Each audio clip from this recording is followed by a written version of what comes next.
الحمد لله والصلاة والسلام على رسول الله وعلى آله وصحبه ومن والاه. أما بعد،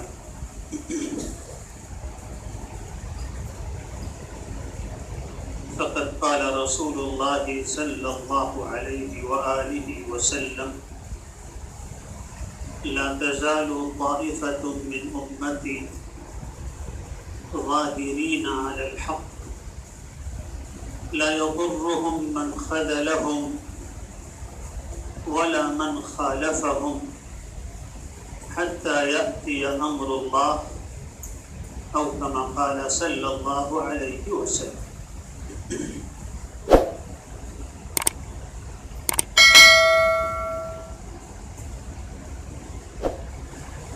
آپ حضرات کا آج کا یہ تربیتی اور علمی پروگرام ائمہ اور علماء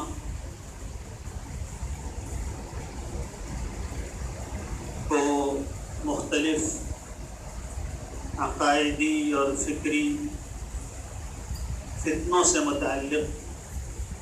آگاہ کرنے اور ان کے مقابلے کی اہلیت پیدا کرنے کے مقصد سے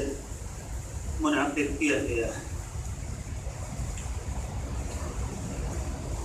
ان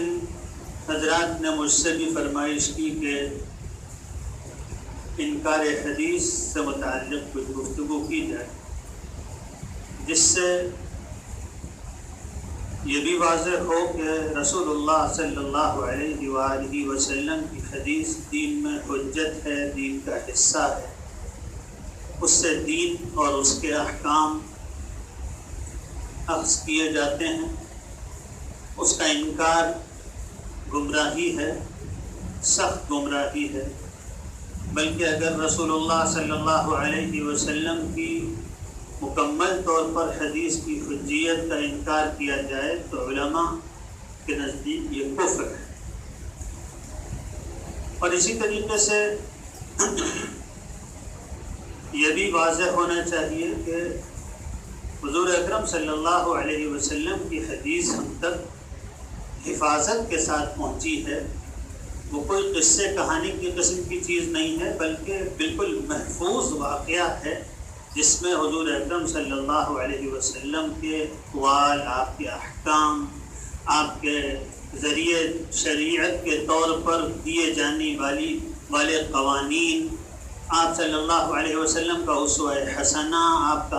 عملی طریقہ کار، اسی طریقے سے آپ صلی اللہ علیہ وسلم کے دینی مواعظ اور ارشادات اور آپ کے ذریعے امت کی اخلاقی تربیت اور تزکیہ کا سامان، یہ سب ہم تک حدیث کے ذریعے پہنچا ہے.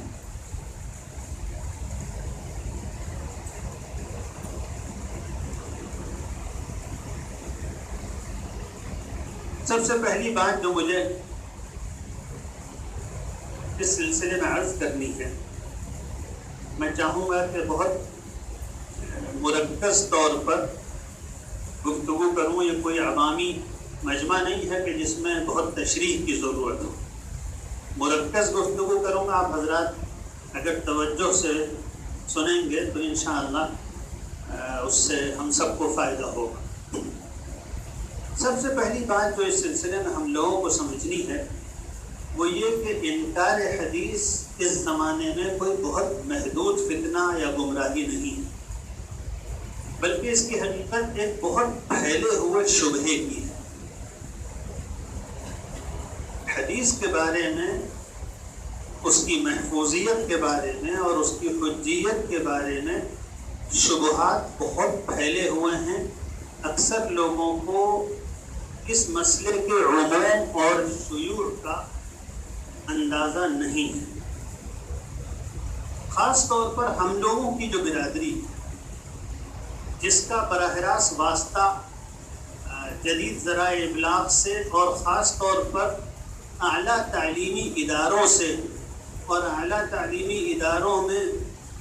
پڑھائی جانے والے افکار سے اور دنیا کے معیاری رسائل اور کتابوں میں تاریخ کے موضوع پر اور ادیان اور تقابل ادیان کے موضوع پر جو کچھ عام طور پر دنیا کی جدید یونیورسٹیز میں اور مغربی طرز پر قائم تعلیمی نظام میں جو فکر دنیا بھر میں پھیل رہی ہے، جن لوگوں کو اس سے براہ راست واسطہ نہیں، ان کو اندازہ نہیں کہ حدیث کے سلسلے میں شبہات کتنی بڑی تعداد میں لوگوں کے اندر موجود ہیں۔ اس کی وجہ کیا ہے؟ مسلمانوں کا ایک بڑا طبقہ، غیر مسلموں کو تو چھوڑیے، غیر مسلموں کا پڑھا لکھا طبقہ جس کو اسلام اور مسلمانوں سے اور ان کی تاریخ سے کچھ واقفیت ہے، اپنے عمومی مطالعے کے ذریعے سے یا عام تعلیمی ذرائع سے یا تاریخ کی کتابوں وغیرہ کے ذرائع سے، ان غیر مسلموں کو تو چھوڑیے، خالص مسلمانوں کا جدید تعلیم یافتہ طبقہ وہ یونیورسٹیز میں، کالجز میں تاریخ کے موضوع پر جو کچھ پڑھتا ہے اور اسلامی تاریخ کے موضوع پر جو کچھ پڑھتا ہے، وہ سب کا سب بنیادی طور پر مستشرقین کے فکر پر قائم ہوتا ہے۔ ہوا یہ ہے کہ پہلے تو اسلام کو جاننے والے صرف مسلمان ہوا کرتے تھے، مگر جب مغرب نے مشرقی ممالک کو فتح کیا، انگلینڈ نے، انگریزوں نے، ڈچوں نے، ہالینڈ کے لوگوں نے، جرمنوں نے،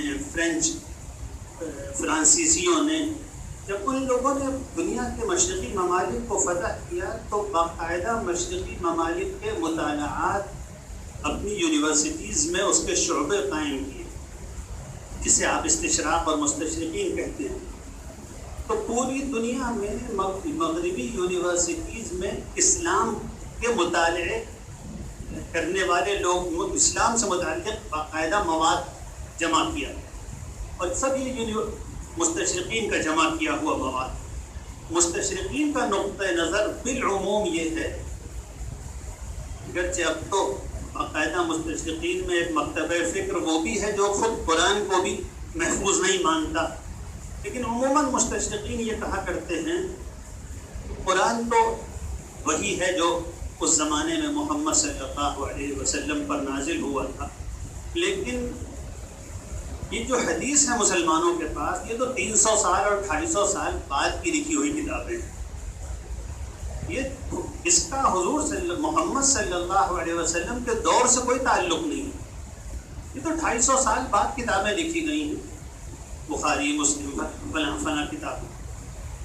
اور ان کے لیے یہ بات قطعاً ناقابل تصور ہے کہ کوئی حدیث، کوئی واقعہ، کوئی عبارت، کوئی نص تو 250 سال لوگ اپنے حافظے سے بغیر کتاب میں مدون کیے ہوئے نقل کرتے رہے ہوں گے، یہ بات ناقابل تصور ہے۔ لہذا یہ چیز تو ان کے نزدیک طے ہے کہ حدیثیں بعد میں تیار کی گئی ہیں، یہ محفوظ نہیں۔ انہی مغربی ماہرین اور دانشوروں اور مفکرین نے بنیادی طور پر دنیا بھر کے تعلیمی اداروں کا مزاج بنایا اور تعلیمی نصاب تیار کیا، اور پھر انہی کے شاگردوں اور شاگردوں کے شاگردوں کے سلسلے سے پوری دنیا میں اسلام کے مطالعے کیے گئے، اور یہی فکر پوری دنیا میں پھیلا۔ اب صورتحال فی الوقت یہ ہے کہ آپ کا جو بھی نوجوان براہ راست علماء سے اور صحیح فکر کے لوگوں سے دین کو نہیں سیکھتا، اور وہ جاتا ہے یونیورسٹی میں، اور وہاں جا کر وہ دنیا کی تاریخ پڑھتا، اس تاریخ میں اسلام کا موضوع بھی ہے، عربوں کی تاریخ کا موضوع بھی ہے، تو اس میں وہ یہ پڑھتا ہے کہ مسلمان اس کے محمد صلی اللہ علیہ وسلم پیدا ہوئے اور قرآن شروع سے چلا آ رہا ہے، اور 300 سال بعد حدیث کی کتابیں لکھی گئی ہیں، اور 300 سال تک کہاں کوئی چیز محفوظ رہتی ہے۔ مسلمان یہ سمجھتے ہیں کہ یہ وہی چیزیں ہیں جو حضور محمد صلی اللہ علیہ وسلم نے بیان کی تھی، کہ 300 سال تک دنیا میں 10 سال پہلے کا واقعہ کچھ کا کچھ بن جاتا ہے، 50 اور 100 سال پہلے کی چیزیں کچھ کی کچھ بن جاتی ہیں، تو 250 سال تک جو کہانیاں پتہ نہیں تھیں بھی دنیا میں یا نہیں تھیں، اس کے بعد ہمارے پاس کتابی شکل میں لکھ کے پہنچائی گئی ہیں، وہ بالکل معتبر نہیں۔ تو یہ سارا وہ طبقہ جدید تعلیم یافتہ جو اسلام کا مطالعہ مسلمانوں کے راسخ العلم علماء کے